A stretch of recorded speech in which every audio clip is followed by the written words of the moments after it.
ನೀವ ಕೂಗಿದ್ದು ನನಗೆ ನನ್ನ ಪಾಪುನೇ ಕೂಗ್ದಾಗಾಯ್ತು. ನಿಮ್ಮ ಧ್ವನಿನೂ ಪಾಪು ಧ್ವನಿ ಇದ್ದ ಹಾಗೆ ಇದೆ.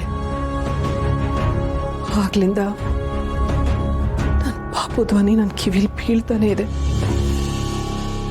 ನನ್ನ ಹತ್ರನೇ ಇದ್ದಾನೇನೋ ಅನ್ನಿಸ್ತಾ ಇದೆ. ಆದಷ್ಟು ಬೇಗ ಬರ್ತಾನಲ್ವಾ? ಅಮ್ಮ,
ಹೇಗಿದೆಯಮ್ಮ?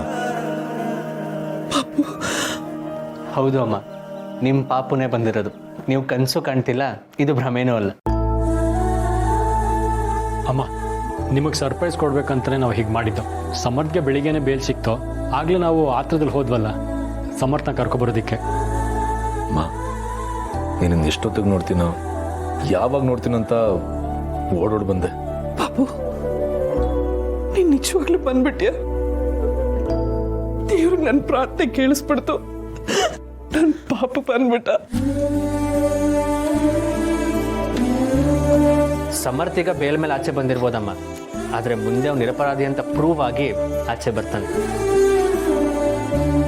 ಇದಕ್ಕೆಲ್ಲ ಕಾರಣ ನೀವು ಅಮ್ಮ. ನೀವು ಅಷ್ಟೆಲ್ಲ ರಿಸ್ಕ್ ತೊಗೊಂಡಾಗ ಕಾರ್ ಹುಡುಕಿರ್ಲಿಲ್ಲ ಅಂದಿರಿದ್ರೆ ಸಮರ್ಥ ಆಚೆ ಬರೋದು ತುಂಬಾ ಕಷ್ಟ ಆಗಿರೋದು. ಇಲ್ಲ, ನೀವು ಇವನನ್ನು ಬಿಡಿಸೋದಕ್ಕೆ ಎಷ್ಟು ಕಷ್ಟಪಟ್ಟಿದ್ದೀರಾ ಅಂತ ಗೊತ್ತು. ನೀವು ಕೊಟ್ಟು ಮಾತನ್ನು ಉಳಿಸ್ಕೊಂಡಿದ್ದೀರಾ. ನಿಮ್ಮನ್ನೆಲ್ಲ ನನ್ನ ಮಕ್ಕಳು ಅಂತ ಹೇಳ್ಕೊಳ್ಳೋದಕ್ಕೆ ಹೆಮ್ಮೆ ಆಗತ್ತೆ.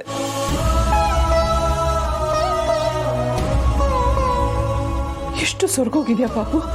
ಬಾ, ಮೊದಲು ಸ್ನಾನ ಮಾಡಿ ಊಟ ಮಾಡುವಂತೆ. ಬಾ. ಸಮರ್ಥ್,